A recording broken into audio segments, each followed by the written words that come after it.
Hello students, आज हम करेंगे chapter a Triumph of surgery by James Harriet.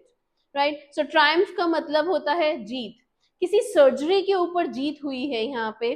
तो सर्जरी वाकई में हुई है या नहीं हुई है, और उसकी जीत हुई है कि नहीं, ये भी देखते हैं। राइट, सो सबसे पहले हम देखेंगे theme. The story is based on the theme that over indulgence can be life threatening. ये स्टोरी किस चीज के ऊपर है कि जो ओवर इंडल्जेंस है, जब किसी भी चीज के आप ज्यादा इंडल्ज हो जाते हैं तो वो लाइफ थ्रेटनिंग हो जाता है। जब कोई भी चीज बहुत ज्यादा आप करते हैं तो वो लाइफ थ्रेटनिंग हो जाता है, specially when the care taker is ignorant. वो भी कब? जब जो केयर टेकर है वो इग्नोरेंट है। ना ट्रिकी इज लाइफ। ट्रिकी यहाँ पे कौन है? डॉग है, जिसकी लाइफ जो है वो थ्रेटन हो जाती है, वो खतरे में आ जाती है, बिकॉज उसकी जो ओनर है मिसेस पम्फ्री, वो एक्सप्रेस करती हैं अपना love by overfeeding him. कैसे अपना लव एक्सप्रेस कर रही है? उसको बहुत ज्यादा खिला के। Right, so another theme of the story, दो थीम है। दूसरी क्या है कि कैसे टैक्टफुली तरीके से उन्होंने of a young and efficient veterinary surgeon, ठीक है, वेटनरी सर्जन ने किस टैक्टफुली उस ट्रिकी की जान बचाई। He cures Tricky without any medication. Surgery हो रहा है, लेकिन यहाँ पे उन्होंने उसकी जान बिना किसी मेडिकेशन के बचाई है, by simply controlling his diet and giving him proper exercise. Right, कैसे बचाई? बिना किसी मेडिकेशन के, सिर्फ उसकी डाइट को कंट्रोल करके और उसको एक्सरसाइज करा के। Right, message through the story A Triumph of Surgery, the author, who is a veterinary surgeon, wants to convey the message that our love for our pets should not be expressed by pampering them too much. हमारे जो dogs हैं या जो हमारे pets हैं, हमें उनको इतना ज्यादा नहीं ओवर पैम्पर करना चाहिए, उनको इतना नहीं खिलाना चाहिए सिर्फ अपना लव दिखाने के लिए कि उनकी जान पे बन आए। राइट, कि उनकी लाइफ थ्रेटन हो जाए। Such overindulgence can be life-threatening for the poor animal who trusts his master completely. ऐसा overindulgence उसके लिए लाइफ थ्रेटनिंग है, क्योंकि वो उसे कुछ नहीं पता है आपके पेट को, वो तो अपने जो केयर टेकर है उसके ऊपर पूरा विश्वास। In fact, pets need a balance between indulgence and strictness. Pets को इंडल्जेंस यानी कि उनकी जो पैम्परिंग है और स्ट्रिक्टनेस के बीच में एक बैलेंस चाहिए। ना ही आप खाली स्ट्रिक्टनेस कर सकते हैं और ना ही खाली ओवर इंडल्जेंस यानी कि उनकी पैम्परिंग कर सकते हैं। A restricted wholesome diet supplemented with plenty of exercises is all that is needed to keep one's pet healthy. आपकी उसकी हेल्दी एक्सरसाइज देखनी है, हेल्दी ईटिंग हैबिट्स देखनी है, यही सब का परफेक्ट कॉम्बिनेशन है जो आपके पेट्स को चाहिए। Excess of everything is bad, ये हम बचपन से सुनते आ रहे हैं। ओवर इंडल्जेंस या एक्सेस किसी भी चीज का बुरा होता है। राइट, सो कैरेक्टर स्केच देखते हैं मिसेस पम्फ्री का। Mrs Pomfrey is a rich lady who is over concern about her pet dog tricky. अब आपका जो कैरेक्टर स्केच है वो बहुत ही इनडायरेक्ट वे में भी आ सकता है। आपको क्वेश्चन को समझना पड़ेगा कि क्यों आपसे उनके मिसेस पम्फ्री के ट्रेस अगर हम लिखेंगे, इसमें उनके कैरेक्टर स्केच के बारे में लिखेंगे, so you will be able to answer your question. Right, so उसमें फर्स्ट पॉइंट आएगा कि वो एक रिच लेडी है और वो बहुत ज्यादा कंसर्न है अपने डॉग ट्रिकी को लेके। The excessive love of this overindulgent women for her pet robs her of a power of reasoning. उनका जो ये एक्सेस प्यार है, ओवर इंडल्जेंस है, ये रीजनिंग के लिए दिमाग को खत्म कर देता है। आप रीजनिंग से नहीं सोच पाते हैं। अभी तो खाना दिया था, दोबारा और खाने की क्या जरूरत है? ठीक है, आप नहीं सोच पाते हैं। She bows down to his demands and feeds him with a highly unsuitable diet. उसकी हर इच्छा के सामने वो झुक जाती हैं, उसकी हर बात मानती हैं और उसको बहुत ही हेवी खाना डाइट देती हैं उसको। Right, she gives him sweet things like creams or chocolates, इतना heavy creams और chocolates जैसी चीजें उसको देना।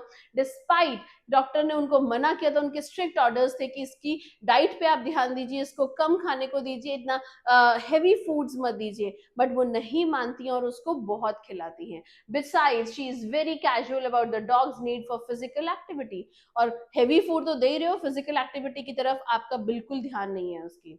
However, she does not genuinely worried when Tricky becomes listless. वो बिल्कुल भी वरी नहीं होती है जब उसकी धीरे धीरे एक्टिविटीज कम होती चली जाती हैं, and even agrees to send him Earlier, when Tricky is being taken away by Dr. Harriet, she packs cushions, coats and other stuff for his comfort.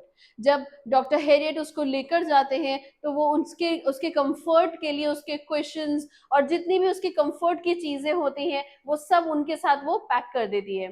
In sum, Mrs. Pumphrey is a typical representation of an ideal and rich woman. So अगर हम total में देखें तो Mrs Pomfrey एक किस चीज का example दे रही है? एक परफेक्ट रिच और बिल्कुल खाली रहने वाली विमेन का, who is so dumb that it nearly cost Tricky's life.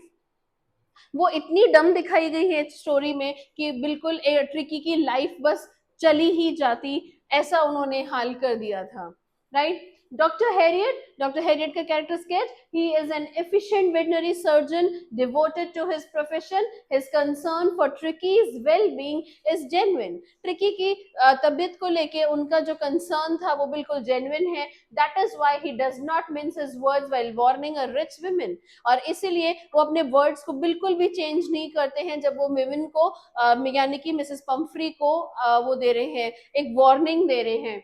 Like Mrs Pomfrey, he is wise and a good जज ऑफ अदर्स. वो वाइज हैं, समझदार हैं और गुड जज हैं. वो समझ सकते हैं कि मिसेस पम्फ्री जैसी जो ओवर इंडल्जेंट करती हैं, इसीलिए ट्रिकी की जो तबीयत है वो खराब हुई है.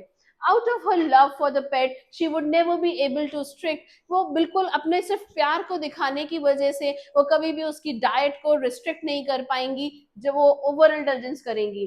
सो he plans in advance to move Tricky away from his owner. वो इसीलिए ये प्लान करते हैं कि क्या तरीका है उसको ठीक करने का, कि आप उसके ओनर से उसको दूर ले जाइए, क्योंकि ओनर ही प्रॉब्लम कर रहा है जिसकी वजह से उसकी तबीयत खराब हो रही है. अब पेट्स को नहीं समझ में आता है, डॉग को नहीं समझ में आता कि मैंने आज इतना खा लिया है. Right. And bring him to surgery. His skill as an accomplished vet is reflected by the fact that he cures Tricky without resorting to any complicated surgical interventions. ठीक है. कोई भी बिना किसी मेडिकल दवाइयों के या सर्जरी के वो इन कॉम्प्लिकेशंस को ठीक करने में बिल्कुल कामयाब रहते हैं. Doctor Harriet is also an intelligent and a tactful man. Right. देखना चल रहा है. Dr. Harriet is also an intelligent and tactful man. He is very smartly evades answering Mrs. Pumphrey's queries regarding Tricky's ailments and treatment procedure. वो बहुत smartly सारी बातों का जवाब देते हैं मिसेस पम्फ्री का, जो भी उसका ट्रीटमेंट चल रहा है या सर्जरी चल रहा है उससे related. He wisely sidetracks the issue by telling her that the dog is out of danger. वो बहुत ही आराम से उसको समझाते हैं मिसेस पम्फ्री को कि डॉग को अब कोई खतरा नहीं है and is gradually improving. However, he is very considerate, क्योंकि वो ये भी नहीं चाहते हैं कि वो किसी के ट्रस्ट का फायदा उठाएं. राइट. तो वो क्या करते हैं, जितनी भी जो भी गुडीज उनकी आ रही थी वो चाहते तो ट्रिकी को बहुत दिन रख सकते थे और वो चाहते तो उन गुडीज के मजे ले सकते थे. बट उन्होंने क्या किया, ज्यादा दिन नहीं रखा, जितने दिन की जरूरत थी उतने दिन रखा और उन गुडीज को भी अपने फ्रेंड्स के साथ शेयर किया. तो यानी कि फ्रेंड्स भी खुश, मिसेस पम्फ्री भी खुश और खुद अपने प्रोफेशन के साथ उन्होंने जजमेंट किया क्योंकि ट्रिकी भी हेल्दी हो गया. Right. So he does not prolong the dog's stay simply to keep the supply of goodies sent by Mrs. Pumphrey going. Earlier, instead of returning the delicacies sent by Mrs. Pumphrey for Tricky, he shares them. तो वो tricky को नहीं खिलाते हैं बल्कि वो अपने friends को शेयर करते हैं. In this tactful manner, he not only pleases Mrs. Pumphrey but also keeps his friends happy. On the whole, Dr. Harriet is a capable veterinary. तो टोटल में अगर आप देखें so Dr. Harriet जो है वो एक तारीफ के काबिल है because he is a good, capable veterinary surgeon full of tact, common sense, intelligent and worldly wisdom. Right? चलिए अब हम करते हैं ट्रिकी का, यानी कि जो डॉग है character. In the beginning of the story the roly poly Tricki looks very comical owing to his obesity. शुरू में तो वो बहुत ही कॉमिकल लगता है क्योंकि वो गोलू पोलू मोटा ताजा है. Right. His greed for food is insatiable. वो खाने से दूर नहीं रह पाता है and any time is a meal time for him. और उसके लिए कोई भी टाइम खाने का टाइम आप कर सकते हैं. He is an overfed and pampered pet who falls ill due to excessive eating. वो एक पैम्पर्ड पेट है क्योंकि वो क्यों बीमार पड़ता है, ज्यादा खाने की वजह से, और एक्सरसाइज तो भूल ही जाइए. Tricki is very adaptable and adjust easily to new situations, बहुत जल्दी ही वो न्यू सिचुएशंस के लिए में अडेप्ट हो जाता है. Although he is pampered by his owner with luxuries and good food, he is very happy at the surgery.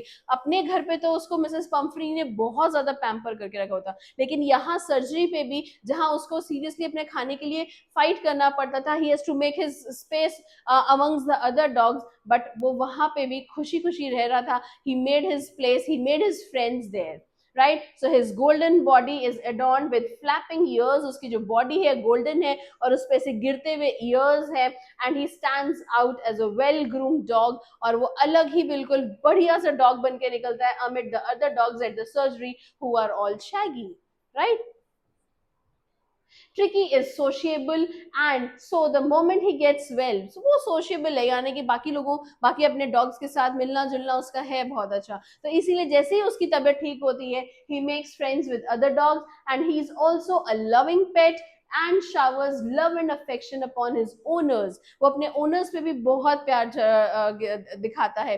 तो जब वो ठीक हुआ, ऑलमोस्ट उसको 15 दिन लगे जब वो डॉक्टर हेरियट के पास था, लेकिन 15 दिन बाद जब वो फोर्टनाइट के बाद अपने ओनर से मिलता है, यानी कि मिसेस पंफ्री से, तो वो बहुत प्यार दिखाता है उनको, right? So in the end a 2 weeks stay at the surgery transforms him into a lithe, hard muscled animal, right? तो फाइनली सर्जरी हुई नहीं है, लेकिन जीत हुई है उसी सर्जरी की जो नहीं हुई, right? So Triumph of surgery.